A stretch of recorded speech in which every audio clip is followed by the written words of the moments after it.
સ્વાગત છે તમારું સિયારામ હોમ કુકિંગ ચેનલમાં। આજે આપણે બનાવીશું ભરેલા રીંગણ।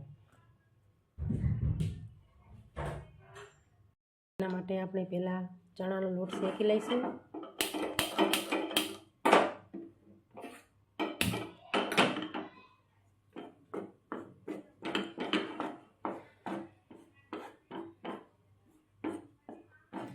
જ્યાં સુધી ચણાના લોટમાં સુગંધ ના આવે ત્યાં સુધી શેકાવા દેવાના લોટને।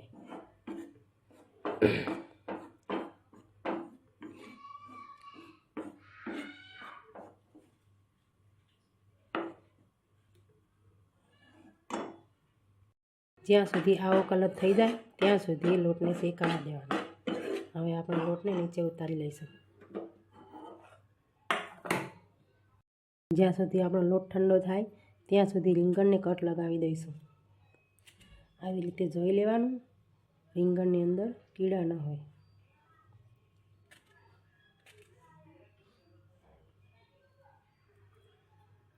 પછી રીંગણ કાળા પડી જાય છે।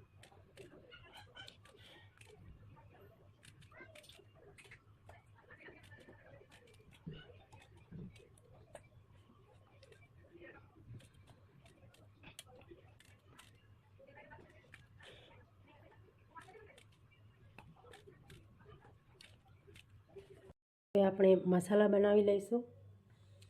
અજમો પચવામાં ભારે ના પડે એટલા માટે, સિંગદાણાનો ભૂકો,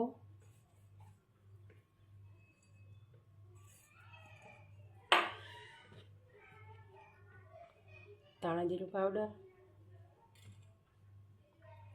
1 ચમચી લાલ મરચું, સ્વાદ પ્રમાણે મીઠું, ગરમ મસાલો, થોડી ખાંડ અને હળદર। અને હવે આનો ટેસ્ટ વધારવા માટે આપણે નાખીશું આ પેસ્ટ લસણ આદુની।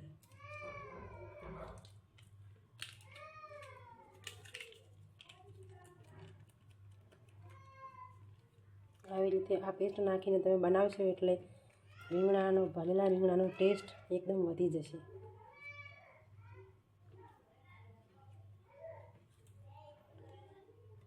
હવે 2 ટીપરી તેલ નાખીને આપણે આને મિક્સ કરી લઈશું।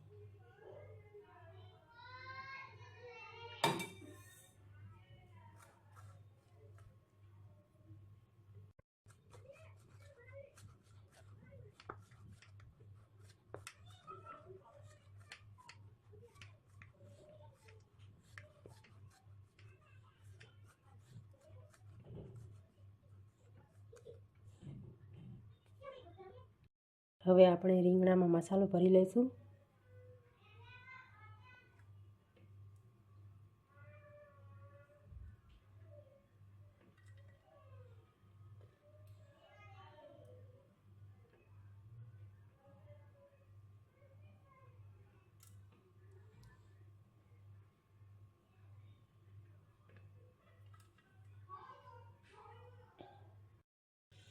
તો આપણા રીંગણ હવે ભરાઈ ગયા છે। એમાંથી આટલો લોટ વધ્યો છે। આ લોટને આપણે ફ્રીજમાં સ્ટોર કરીને રાખી શકીએ છીએ। તૈયાર છે, આપણા રીંગણા ભરાઈ ગયા છે। આપણા રીંગણા હવે ભરાઈ ગયા છે। હવે આનો આપણે વઘાર કરી લઈશું। હવે આપણું તેલ ગરમ થઈ ગયું છે। એમાં જીરું નાખી દઈશું, પછી હિંગ નાખી દઈશું, પછી ડુંગળી નાખી દઈશું। 1 ડુંગળીને મેં સમારી લીધી હતી।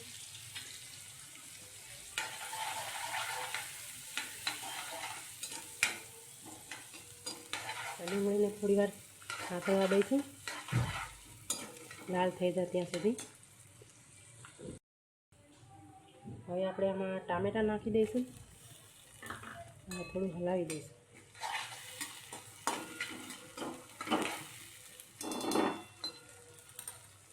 થોડું મીઠું નાખી દઈશું જેથી ડુંગળી અને ટામેટાં જલ્દીથી ગળી જાય।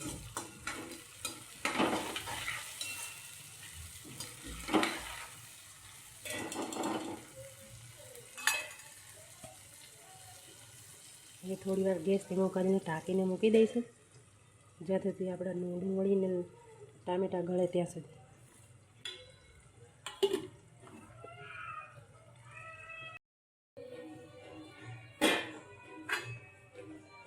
ટામેટાં અને ડુંગળી હવે ગળી ગયા છે, તો આમાં હવે આપણે મસાલો કરી લઈશું.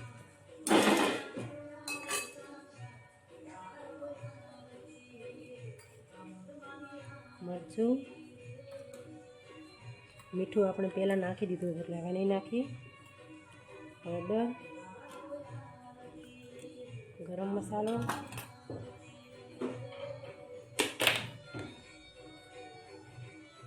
ધાણા જીરું પાવડર અને મરી.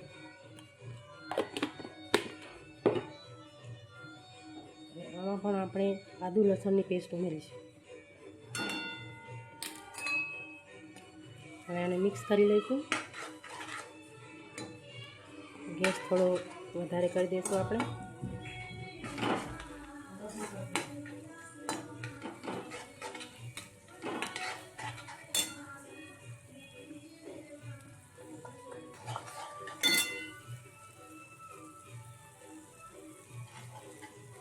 હવે આમાં થોડું પાણી નાખી થવા દઈશું.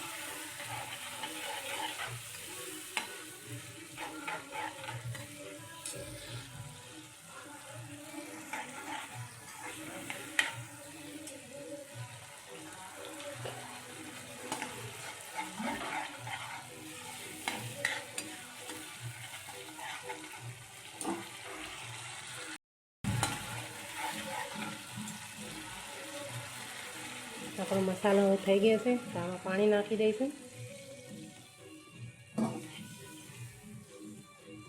ગેસ ફૂલ કરી દઈશું. આ પાણી ઉકળે પછી આમાં આપણે રીંગણ નાખીશું. હવે આ ઉકળવા માંડ્યું છે, તો આમાં આપણે રીંગણ નાખી દઈશું. આમાં તમારે કાશ્મીરી લાલ મરચું નાખવું હોય તો પણ નાખી શકો છો. આમાં આપણે રીંગણ ઉમેરી દઈશું.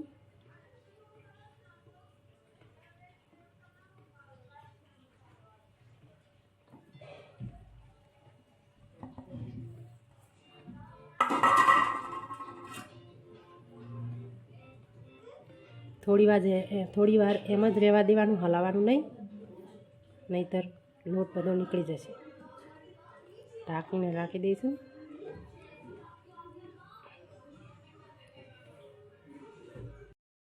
થોડી વાર આમ જ રહેવા દેવાનું, હલાવવાનું નહીં, નહીંતર બધો મસાલો નીકળી જશે. હવે ઢાંકીને રાખી દઈશું થોડી વાર માટે, પછી જોઈ લઈશું આપણે ગયા છે કે નહીં.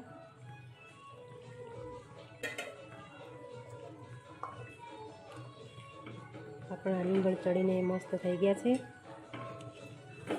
હવે આને આપણે નીચે ઉતારી લઈએ.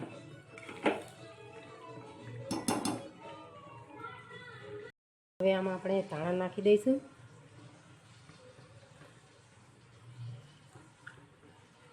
તૈયાર છે આપણા ભરેલા રીંગણાનું શાક.